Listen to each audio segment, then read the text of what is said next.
हाँ बच्चों ध्यान से देखिए, बोर्ड पे देखिए इधर।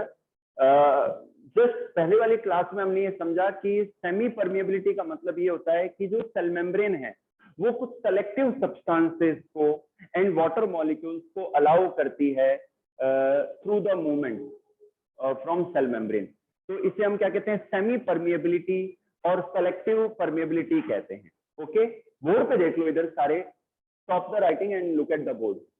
तो इसमें दो तरीके के प्रोसेसेस हैं, एक तो है passive processes. Passive processes are those processes in which there is no need of energy. वहां पर एनर्जी की नीड नहीं है, एनर्जी का एक्सपेंडिचर नहीं होता है। ठीक है, for example diffusion and osmosis. Diffusion को मैं बता दूं, डिफ्यूजन का मतलब है कि सब्सटेंसेस का, गैस के मॉलिक्यूल्स का या लिक्विड का जहां कॉन्सेंट्रेशन ज्यादा है वहां से वो अपने लो कॉन्सेंट्रेशन की ओर, कम कॉन्सेंट्रेशन की ओर मूवमेंट कर जाते हैं उनके मॉलिक्यूल, तो इसे हम डिफ्यूजन कहते हैं। This is called diffusion. Okay, अगर मैं ऑस्मोसिस की बात करूं तो इसमें आप सेल मेम्ब्रेन को ऐड करें, सेमी परमिएबल मेम्ब्रेन को ऐड करें, सेलेक्टिव परमिएबल मेम्ब्रेन को ऐड करें, और डेफिनेशन कुछ यूं रहेगी, the movement of the substances, the movement of the substances और मॉलिक्यूल्स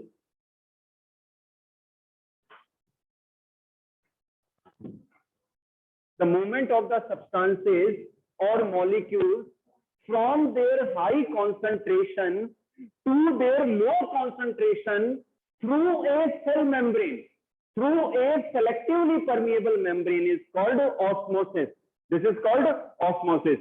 अब यहां पर देखिए, आपने पानी के बर्तन में पानी डाला और उसके अंदर किशमिश डाली, और 5-7 घंटे में क्या हुआ, किशमिश जो फूल गई। क्यों? क्योंकि बाहर पानी की कॉन्सेंट्रेशन ज्यादा थी, तो किशमिश की मेम्ब्रेन को क्रॉस करके लो कॉन्सेंट्रेशन पर मूव हुई और वो स्वेल हो गई। समझ में आ गई बात आपके? तो ये कॉन्सेप्ट है इसका। इस डेफिनेशन को यूं भी लिख सकते हैं कि जो सब्सटेंसेस या वाटर मॉलिक्यूल्स हैं वो अपने लो सॉल्यूट कॉन्सेंट्रेशन, सॉल्यूट कहते हैं लिक्विड के अंदर पाए जाने वाले जो पार्टिकल्स हैं उन्हें सॉल्यूट कहते हैं, चाहे वो सॉल्ट के हो चाहे शुगर के हो। तो अपने लो सॉल्यूट कॉन्सेंट्रेशन से अपने हाई सॉल्यूट कॉन्सेंट्रेशन की ओर अगर मूव कर रहा है लिक्विड या वाटर, तो this is also called osmosis. इसे हम क्या कहते हैं? ऑस्मोसिस कहते हैं। बताइए समझ में आया नहीं आया? तो डिफ्यूजन से क्या होता है, इक्वली डिस्ट्रीब्यूशन हो जाता है सब्सटेंसेस का, मॉलिक्यूल्स का। और ऑस्मोसिस से भी यही होता है कि जो सेल्स हैं उनके अंदर बैलेंस हो जाता है। अगर उनमें कॉन्सेंट्रेशन कम है तो बाहर से जो मॉलिक्यूल्स हैं वाटर के मूव कर जाते हैं और सेल को टर्बिड कर देते हैं। समझ में आ गई बात आपके? यस।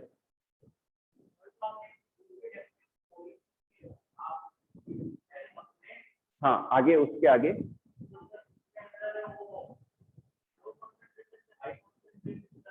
लो सॉल्यूट, लो सॉल्यूट से मतलब सॉल्यूट लो है लेकिन पानी तो ज्यादा हो गया ना, तो पानी अपनी हाई से लो की ओर मूव कर रहा है, और अंदर सेल के अंदर सॉल्ट ज्यादा है, तो ज्यादा की ओर ज्यादा सॉल्ट कॉन्सेंट्रेशन की ओर मूव कर रहा है। मेरा कहने का मतलब यह है, ठीक है ना? लेकिन एक्चुअल में वो लिक्विड है, वो तो अपनी हाई से लो की ओर ही मूव कर रहा है। The movement of the water molecule from there high to low concentration through a cell membrane is called osmosis. समझ में आया नहीं है? आ गया? चलिए आगे बढ़े। अब लेते हैं हम पैसिव एक्टिव प्रोसेसेस। बच्चों जो एक्टिव प्रोसेसेस हैं उनके अंदर एनर्जी एक्सपेंडिचर होता है। इसमें 3 स्टेप्स हैं। एक तो है active transport, active transport,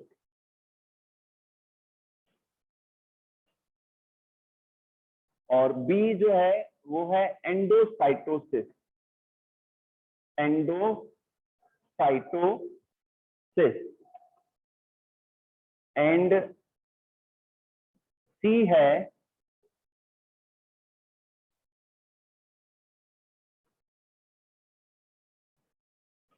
exocytosis, exocytosis.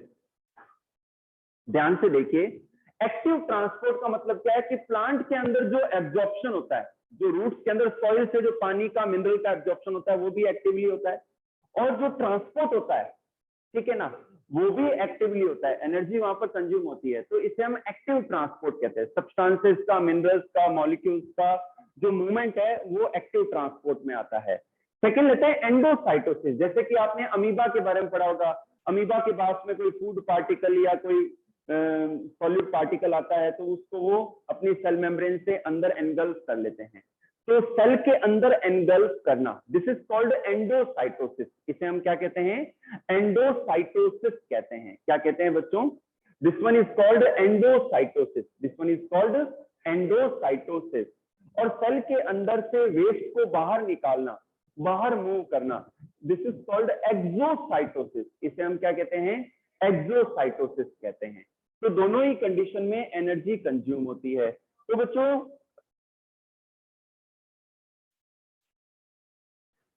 Active transport, endocytosis, exocytosis, all these are the active processes, क्योंकि इनमें एनर्जी कंज्यूम होती है।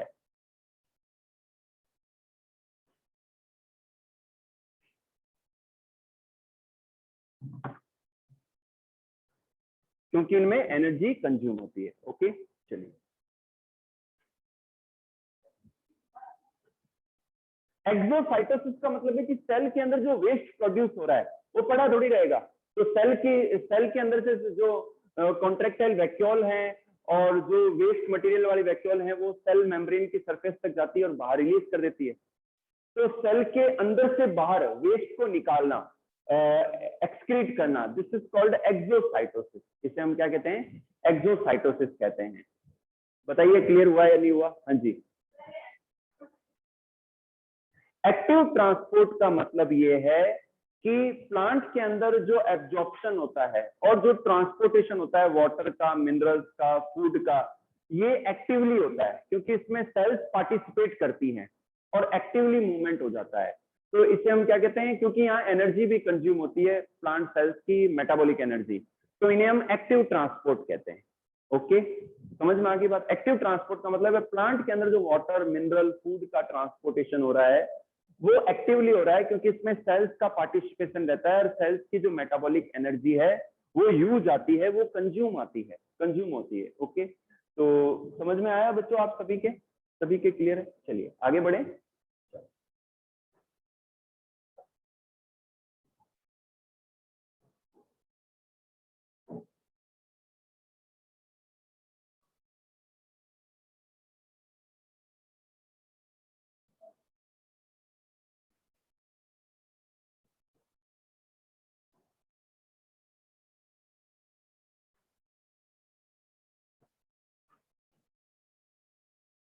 Plasmolysis, the next topic is plasmolysis. Plasmolysis, ठीक है। इससे पहले मैं कुछ सॉल्यूशन के बारे में समझाऊंगा, पहले प्लाज्मोलाइसिस नहीं, सॉल्यूशन। इसमें फर्स्ट है हाइपोटोनिक, हाइपोटोनिक सॉल्यूशन। सेकंड लेते हैं आइसोटोनिक, आइसोटोनिक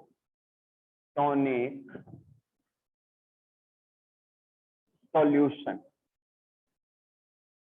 आइसोटोनिक सॉल्यूशन। मजेदार टॉपिक है, मजा आएगा आपको इसको स्टडी करने में। थर्ड लेते हैं हाइपरटोनिक, हाइपरटोनिक सॉल्यूशन,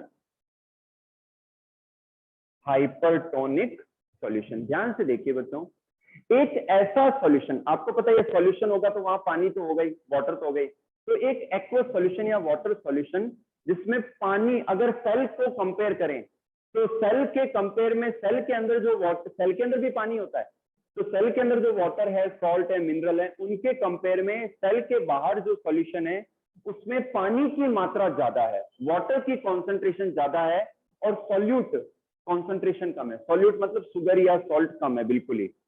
तो सेल के कंपेयर में ऐसे सॉल्यूशन में पानी का रेशियो ज्यादा है, पानी की मात्रा ज्यादा है, तो ऐसे सॉल्यूशन को हम कहते हैं हाइपोटोनिक सॉल्यूशन। क्या कहते हैं? Hypotonic solution. बताइए समझ में आया नहीं आया? आ गया। ऐसे सॉल्यूशन में जब हम सेल को रखते हैं तो सेल के अंदर बाहर से पानी मूव करता है मतलब आप पानी के अंदर सेल को रखोगे या किशमिश को रखोगे तो पानी अंदर ही तो आएगा। तो हाइपोटोनिक सॉल्यूशन में हमेशा सेल को या किशमिश को रखने पर पानी बाहर से अंदर मूव करता है। बताइए समझ में आया नहीं है? आ गया। सेकंड लेते हैं आइसोटोनिक सॉल्यूशन, ऐसा सॉल्यूशन जिसमें शुगर या सॉल्ट भी है और पानी भी है, और उसका जो रेशियो है वो सेल के अंदर जो वाटर और सॉल्ट है उसके इक्वल है। ठीक है, मतलब अगर सेल के अंदर जो भी, सेल बहुत माइन्यूट है माना, लेकिन सेल के अंदर जो पानी और सॉल्ट का जो रेशियो है वो इक्वल है, बाहर जो सॉल्यूशन है उसका पानी और सॉल्ट कॉन्सेंट्रेशन भी इक्वल है। तो ऐसे सॉल्यूशन में सेल को रखने पर जितना पानी सेल के अंदर मूव करता है बाहर से अंदर, उतना ही वाटर सेल के अंदर से बाहर मूव करता है। तो इस कंडीशन में ऐसे सॉल्यूशन को आइसो मतलब इक्वल, आइसोटोनिक सॉल्यूशन कहते हैं। क्या कहते हैं? आइसोटोनिक सॉल्यूशन कहते हैं। बताइए समझ में आया नहीं आया? आ गया। चलिए नेक्स्ट लेते हैं हाइपरटोनिक सॉल्यूशन, ऐसा सॉल्यूशन जिसके अंदर सॉल्ट की मात्रा ज्यादा है, ऐसा सॉल्यूशन जिसमें पानी तो है लेकिन पानी के साथ में जो नमक है या चीनी है वो बहुत ज्यादा है, सॉल्ट की कॉन्सेंट्रेशन ज्यादा है। तो ऐसे कॉन्सेंट्रेटेड सॉल्यूशन को कहते हैं हाइपरटोनिक सॉल्यूशन। क्या कहते हैं? Hypertonic solution. और ऐसे सॉल्यूशन में जब किसी सेल को रखते हैं तो सेल के अंदर से जो पानी है वो बाहर चला जाता है, बाहर मूव कर जाता है, और सेल श्रिंक हो जाती है। सेल क्या हो जाती है? सिकुड़ जाती है, श्रिंक हो जाती है। बताइए समझ में आया? सेल के कंपेयर में अगर बाहर के सॉल्यूशन में सॉल्ट की कॉन्सेंट्रेशन ज्यादा है तो फिर उसे हम हाइपरटोनिक सॉल्यूशन कहते हैं। क्या कहते हैं? हाइपरटोनिक सॉल्यूशन कहते हैं। बताइए समझ में आया नहीं आया? रिंकी आ गया समझ में आपको? आयुषी समझ में आ गया? ठीक है भैया, आपने पानी लिया, पानी के अंदर अपने हिसाब से खूब सारी चीनी या नमक डाल दिया आपने, तो वो पानी कॉन्सेंट्रेटेड हो गया, तो वो क्या हो गया? हाइपरटोनिक सॉल्यूशन हो गया। ऐसे सॉल्यूशन में आप किशमिश डालो, सेल डालो, वो ग्रो नहीं करेगी, वो फूलेगी नहीं, उल्टा श्रिंक और हो जाएगी, क्योंकि बाहर सॉल्ट ज्यादा है तो अंदर से बाहर पानी मूव कर जाएगा। ठीक है, बताइए सॉल्यूशन समझ में आया नहीं आया? आ गया। अब समझिए प्लाज्मोलाइसिस। अगर किसी सेल को हाइपरटोनिक सॉल्यूशन में पुट करते हैं, अगर किसी सेल को हाइपरटोनिक सॉल्यूशन के अंदर पुट करते हैं,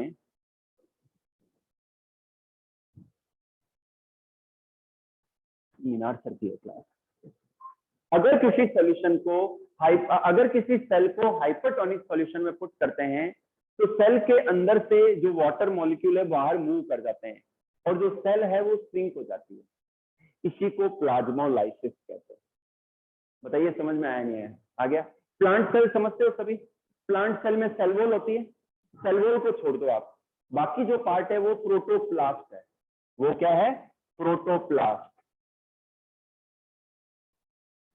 दोबारा सुन लो, प्लांट सेल के अंदर अगर आप सेल वॉल को इंक्लूड नहीं करते हो, रिमेनिंग जो पार्ट है जिसमें सेल मेम्ब्रेन है, साइटोप्लाज्म है, सेल ऑर्गेनल है, न्यूक्लियस है, तो इसे हम प्रोटोप्लास्ट कहते हैं। क्या कहते हैं? प्रोटोप्लास्ट कहते हैं। तो डेफिनेशन क्या आएगी प्लाज्मोलाइसिस की? The shrinkage of protoplast, the shrinkage of protoplast when a cell put in a hypertonic solution. जब किसी सेल को हाइपरटोनिक सॉल्यूशन में रखा जाता है तो सेल श्रिंक हो जाती है। तो सेल के श्रिंकेज को हम क्या कहते हैं? प्रोटोप्लास्ट के श्रिंकेज को कहते हैं प्लाज्मोलाइसिस। क्या कहते हैं? प्लाज्मोलाइसिस कहते हैं। बताइए समझ में आया नहीं आया? आ गया। अब दोबारा सुनिए, एक और टॉपिक है D plasmolysis. D plasmolysis, D plasmolysis. ध्यान से सुनिए बेटा आप सभी 9th क्लास, जब किसी श्रिंक्ड सेल को, जब किसी प्लाज्मोलाइज्ड सेल को अगर आप हाइपोटोनिक सॉल्यूशन में या पानी के अंदर रखते हैं तो सेल के अंदर बाहर से पानी मूव करता है, बाहर से अंदर सेल के पानी मूव करता है और सेल वापस से फूल जाती है, नॉर्मल हो जाती है। इसे हम कहते हैं डी प्लाज्मोलाइसिस। क्या कहते हैं? D plasmolysis. तो सेल को आपने नमक के पानी में या शुगर के पानी में रखा, हाइपरटोनिक सॉल्यूशन रखा तो सेल श्रिंक हो गई, तो shrinkage of protoplast is called plasmolysis. और अगर उस प्लाज्मोलाइज्ड सेल को वापस से पानी में या हाइपोटोनिक सॉल्यूशन में रखते हो तो इसे हम क्या कहते हैं? D plasmolysis. इसे हम क्या कहते हैं? D plasmolysis. बताइए समझ में आया नहीं आया? आ गया। चलिए आगे बढ़े, पक्का आगे बढ़े। चलिए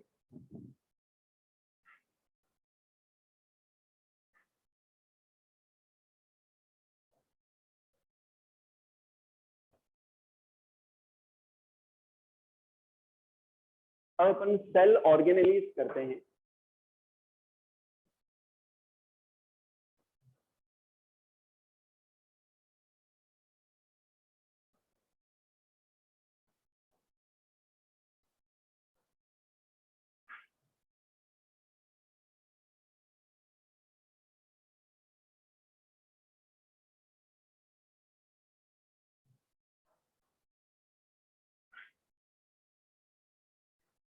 सेल ऑर्गेनेलीज, इसमें लेते हैं सिंगल मेम्ब्रेन, सिंगल मेम्ब्रेनस, नहीं सॉरी डबल से स्टार्ट करते हैं, डबल मेम्ब्रेनस से।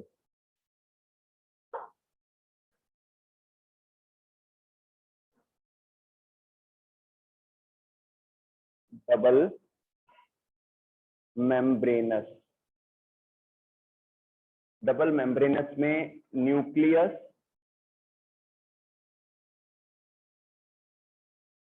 Second mitochondria, mitochondria,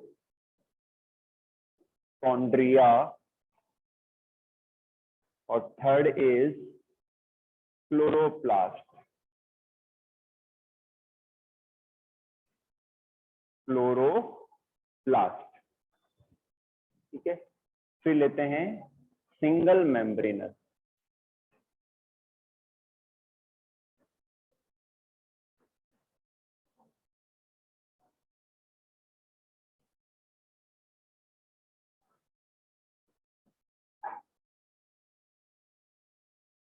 single membranes में देखिए बच्चों, endoplasmic reticulum, endoplasmic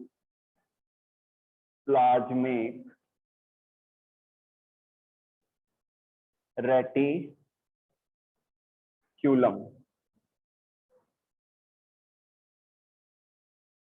endoplasmic reticulum. Second लेते हैं गोल्जी बॉडीज,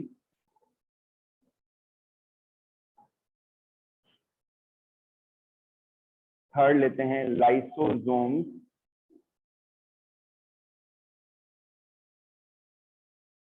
फोर्थ लेते हैं peroxisome,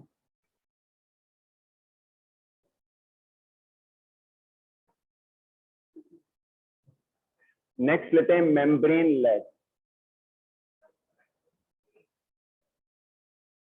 membrane less, membraneless में राइबोसोम,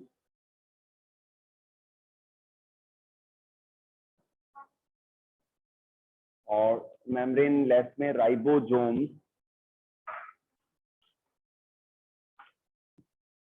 और नेक्स्ट लेते हैं सेंट्रोसोम।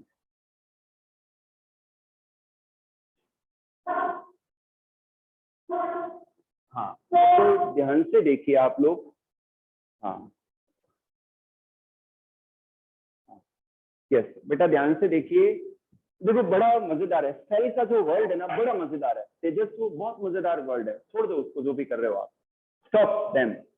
हाँ जी, तो बच्चों जैसे ही आप सेल के वर्ल्ड में घुसते हैं, अंदर एंटर होते हैं, when you enter in the cell world, तो एट फर्स्ट अगर प्लांट सेल है या बैक्टीरियल सेल है तो आपको सेल वॉल मिलेगी, एक रिजिड वॉल मिलेगी, उसको आप क्रॉस करके फिर आगे जाओगे तो एक फ्लेक्सिबल वॉल मिलेगी जिसे हम सेल मेम्ब्रेन कहते हैं। फिर जब उसको भी क्रॉस कर दोगे तो अंदर देखोगे तो आप बिल्कुल ही अचरज में रह जाओगे कि यार इतना बड़ा वर्ल्ड है सेल का। सेल के अंदर आपको खूब सारे सेल ऑर्गेनल नजर आएंगे, खूब सारे और पार्टिकल्स नजर आएंगे, न्यूक्लियस नजर आएगा, सेलुलर ऑर्गेनल नजर आएंगे आपको। ठीक है, तो अब हम सेल ऑर्गेनल के बारे में समझते हैं। तो बच्चों सेल ऑर्गेनल्स को हम 3 ग्रुप में डिवाइड करते हैं, double membranous, single membranes, membraneless. Double membranous ऐसे सेल ऑर्गेनल जो डबल मेम्ब्रेन से बाउंडेड है, जो कि डबल मेम्ब्रेन से बाउंडेड है, तो उन्हें हम क्या कहते हैं, डबल मेम्ब्रेनस सेल ऑर्गेनल कहते हैं, जैसे कि न्यूक्लियस, माइटोकॉन्ड्रिया, क्लोरोप्लास्ट, ये डबल मेम्ब्रेन से बाउंडेड होते हैं। समझ में आ गया सबको? फिर लेते हैं सिंगल मेम्ब्रेन से bounded organelle, endoplasmic reticulum, Golgi bodies, lysosome, peroxisome. Clear है? नेक्स्ट लेते हैं मेम्ब्रेन लेस। मेम्ब्रेन लेस में राइबोसोम एंड सेंट्रोसोम। इनमें कोई मेम्ब्रेन से बाउंडेड नहीं होते। क्या नाम है आपका? मानवेंद्र। बोर्ड पे देखिए ना, मेम्ब्रेन लेस, कोई मेम्ब्रेन से बाउंडेड नहीं होते, जैसे कि राइबोसोम्स है, सेंट्रोसोम। सेंट्रोसोम एक्चुअल में सेंट्रियोल्स से बने होते हैं। सेंट्रोसोम किससे बने होते हैं? सेंट्रियोल्स के मिलने से बने होते हैं। बताइए समझ में आया नहीं है? आ गया? चलिए। Vacuole single membrane bounded. Vacuoles भी बच्चों सिंगल मेम्ब्रेन से बाउंडेड होते हैं। Vacuoles are also single membrane bounded cell organelles. बताइए क्लियर है या नहीं है? ये पक्का क्लियर है? चलिए आगे बढ़े।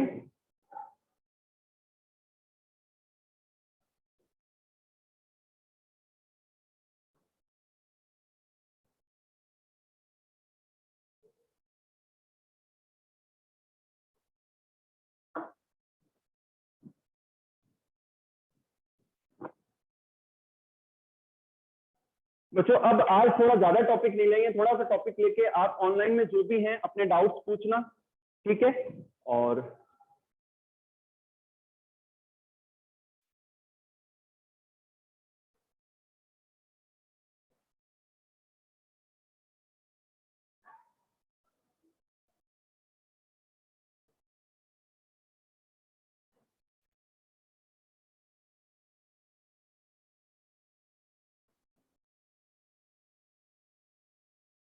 यस,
हाँ बच्चों ध्यान से देखिए, सबसे पहले हम ले रहे हैं एंडोप्लाज्मिक रेटिकुलम। ठीक है, endoplasmic reticulum plant and animal cell दोनों में पाया जाता है। ठीक है, इसको डिस्कवर किया था पॉर्टर, क्लॉड एंड फुलमैन ने, और ये सिंगल मेम्ब्रेन से बाउंडेड होता है। ठीक है, जो एंडोप्लाज्मिक रेटिकुलम है ये 3 प्रकार की स्ट्रक्चर्स के मिलने से बनते हैं, सिस्टर्नी, वेसिकल्स एंड टिब्यूल्स। जो सिस्टर्नी है कुछ इस तरीके से स्ट्रक्चर होती है, इनके ऊपर ये राइबोसोम्स हैं। वेसिकल्स इस तरीके से, मानवेंद्र पढ़ाई नहीं करनी क्या आपको? बोर्ड पे देखो, सिस्टर्नी कुछ इस तरीके से होती है, ऊपर राइबोसोम्स अटैच रहते हैं। वेसिकल्स ऐसी वेसिकुलर स्ट्रक्चर्स होती हैं, और ये टिब्यूल्स हैं जो कि ब्रांच होती है। तो इनके मर्ज होने से एंडोप्लाज्मिक रेटिकुलम बनते हैं। एंडोप्लाज्मिक रेटिकुलम दो प्रकार के होते हैं, रफ एंडोप्लाज्मिक रेटिकुलम जिनके ऊपर राइबोसोम्स पाए जाते हैं उन्हें हम कहते हैं रफ एंडोप्लाज्मिक रेटिकुलम, और जिनके ऊपर राइबोसोम नहीं पाए जाते, एब्सेंट होते हैं, तो उसे हम कहते हैं स्मूथ एंडोप्लाज्मिक रेटिकुलम। क्या कहते हैं? Smooth endoplasmic reticulum. तो जनरली जो रफ एंडोप्लाज्मिक रेटिकुलम है ये प्रोटीन सिंथेसिस में इन्वॉल्व रहती है, ठीक है, क्योंकि इनके ऊपर राइबोसोम्स हैं। जबकि जो स्मूथ एंडोप्लाज्मिक रेटिकुलम है ये लिपिड के फॉर्मेशन, लिपिड सिंथेसिस में इन्वॉल्व रहती है। एंडोप्लाज्मिक रेटिकुलम के स्ट्रक्चर में बता देता हूं बच्चों, वैसे मैंने सेल के अंदर बनाया था।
तो ये तो है बच्चों रफ ईआर, ओके, और ये है स्मूथ ईआर।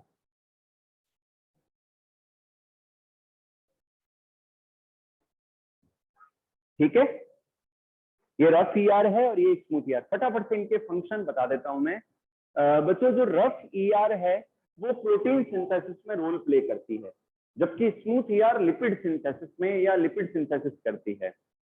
एंडोप्लाज्मिक रेटिकुलम एक नेटवर्क बना लेती है सेल के अंदर और सेल के स्केलेटन को बनाती है। तो microtubule and endoplasmic reticulum cell के स्केलेटन को बनाती है, सेल की शेप को मेंटेन रखती है। एंडोप्लाज्मिक रेटिकुलम न्यूक्लियर मेम्ब्रेन को भी बनाती है। एंडोप्लाज्मिक रेटिकुलम के जो फ्रेगमेंट्स हैं उनसे लाइसोसोम्स बनते हैं। क्या बनते हैं? लाइसोसोम्स बनते हैं। और कई सारी जो मेटाबॉलिक रिएक्शंस हैं सेल के अंदर उनको साइट देती है, मतलब सरफेस प्रोवाइड कराती है कई सारी मेटाबॉलिक रिएक्शंस के लिए। ओके बच्चों, तो आज इस क्लास में इतना ही करेंगे, रिमेनिंग पार्ट अपन नेक्स्ट क्लासेस में करेंगे, नेक्स्ट क्लास में करेंगे कल आपकी क्लास में। अगर आपको कोई डाउट है तो फटाफट से पूछ लो। हाँ जी।